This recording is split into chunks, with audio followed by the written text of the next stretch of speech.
नमस्कार। आप सभी श्रद्धालुजनों का एक बार फिर से हार्दिक स्वागत है हमारे चैनल सनातन भक्ति दर्शन में।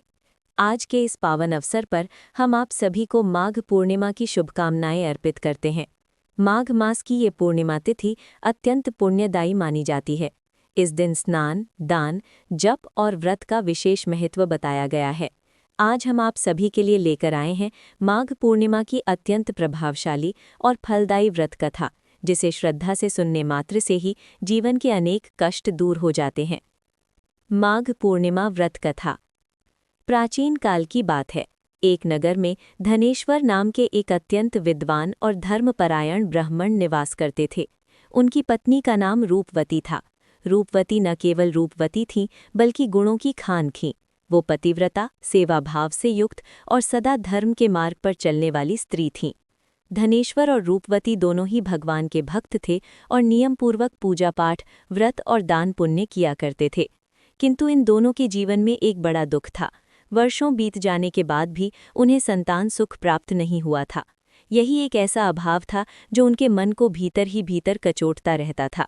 वे दोनों इस कारण अत्यंत चिंतित रहते और ईश्वर से प्रार्थना करते रहते कि किसी प्रकार उन्हें संतान की प्राप्ति हो जाए। एक समय की बात है। उसी नगर में एक महान तपस्वी महात्मा पधारे। वे प्रतिदिन नगरवासियों से भिक्षा ग्रहण करते थे। नगर के सभी लोग बड़े श्रद्धा भाव से उन्हें दान देते थे। जब भी रूपवती महात्मा को भिक्षा देने जाती, महात्मा उनका दिया हुआ दान स्वीकार करने से मना कर देते। ये देखकर रूपवती को बहुत दुख होता, परंतु वो कुछ कह ना पाती। एक दिन धनेश्वर स्वयं उन महात्मा के पास पहुंचे। उन्होंने हाथ जोड़कर अत्यंत विनम्रता से कहा, हे महात्मन, आप नगर के सभी लोगों से दान स्वीकार करते हैं, किंतु मेरी पत्नी के हाथ से दान क्यों नहीं लेते? यदि हमसे कोई भूल हो गई हो तो कृपया हमें क्षमा करें। धनेश्वर की विनम्रता देखकर महात्मा बोले, हे विप्र, तुम और तुम्हारी पत्नी दोनों ही अत्यंत धर्मात्मा और शुद्ध आचरण वाले हो। तुमसे कोई भूल नहीं हुई है। धनेश्वर ने पुनः प्रश्न किया, तो फिर हे मुनिवर, कृपया हमें ये कारण बताइए कि आप हमारी पत्नी का दान क्यों नहीं स्वीकार करते? महात्मा गंभीर स्वर में बोले, हे ब्राह्मण, तुम निसंतान हो। शास्त्रों के अनुसार निसंतान दंपत्ति के हाथ से भिक्षा लेना पाप तुल्य माना गया है। तुम्हारे हाथ से दान लेने पर मेरा तप भंग हो सकता है, इसी कारण मैं दान स्वीकार नहीं करता। ये सुनते ही धनेश्वर महात्मा के चरणों में गिर पड़े और रोते हुए बोले, हे महात्मन, संतान न होना हमारे जीवन का सबसे बड़ा दुख है। यदि संतान प्राप्ति का कोई भी उपाय हो तो कृपा करके हमें बताइए। धनेश्वर का करुण क्रंदन देखकर महात्मा का हृदय द्रवित हो गया। उन्होंने कहा, हे विप्र, तुम्हारे कष्ट का निवारण अवश्य है। तुम दोनों 16 दिनों तक श्रद्धापूर्वक माँ काली की आराधना करो। माँ अवश्य प्रसन्न होंगी और तुम्हें पुत्र रत्न का वरदान देंगी। ये सुनकर धनेश्वर अत्यंत प्रसन्न हुए। उन्होंने महात्मा को दंडवत प्रणाम किया और घर लौटकर सारी बात अपनी पत्नी रूपवती को बताई। रूपवती के मन में भी आशा की एक नई किरण जाग उठी। अगले ही दिन धनेश्वर वन में जाकर विधिपूर्वक माँ काली की पूजा करने लगे। उन्होंने 16 दिनों तक कठोर उपवास रखा और पूर्ण श्रद्धा से माता की आराधना की। धनेश्वर की भक्ति से प्रसन्न होकर माँ काली स्वयं प्रकट हुईं और बोली, हे धनेश्वर, मैं तुम्हें पुत्र रत्न का वरदान देती हूँ, किंतु उसकी आयु केवल 16 वर्ष होगी। ये सुनकर धनेश्वर घबरा गए। माता ने आगे कहा, यदि तुम विधिपूर्वक 32 पूर्णिमा का व्रत करोगे तो तुम्हारे पुत्र की आयु दीर्घ हो जाएगी। प्रातःकाल तुम्हें एक आम का वृक्ष दिखाई देगा। उसका फल अपनी पत्नी को खिला देना, उससे वो गर्भवती हो जाएंगी।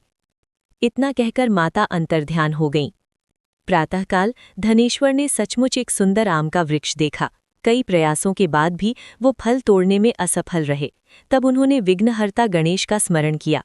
गणपति की कृपा से वो फल तोड़ने में सफल हुए। वो फल उन्होंने अपनी पत्नी को खिलाया और कुछ समय बाद रूपवती गर्भवती हो गईं। समय आने पर एक सुंदर पुत्र का जन्म हुआ, जिसका नाम देवीदास रखा गया। माता पिता ने माँ काली के आदेशानुसार प्रत्येक पूर्णिमा पर दीप जलाए और व्रत किया। जब देवीदास 16 वर्ष का होने लगा तो माता पिता को चिंता सताने लगी। उन्होंने देवीदास को उसके मामा के साथ काशी विद्या अध्ययन हेतु भेज दिया।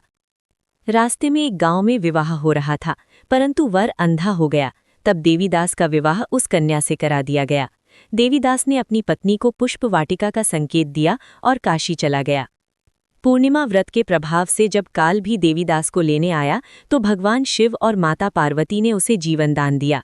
वाटिका पुनः हरी भरी हो गई और सबको पता चल गया कि देवीदास जीवित है। अंततः देवीदास सकुशल लौट आया। माता पिता और पत्नी सभी आनंदित हुए। कथा का फल। पौराणिक मान्यता है कि जो स्त्रियां श्रद्धापूर्वक पूर्णिमा का व्रत रखती हैं और इस कथा को सुनती हैं, उन्हें संतान सुख, दीर्घायु और संकटों से मुक्ति प्राप्त होती है। तो भक्तों, ये थी माघ पूर्णिमा की पावन व्रत कथा। आपको ये कथा कैसी लगी, कमेंट में ज़रूर बताइए। वीडियो पसंद आए तो लाइक करें, शेयर करें और सनातन भक्ति दर्शन चैनल को सब्सक्राइब करना ना भूलें। जय माता काली, जय भोलेनाथ। धन्यवाद।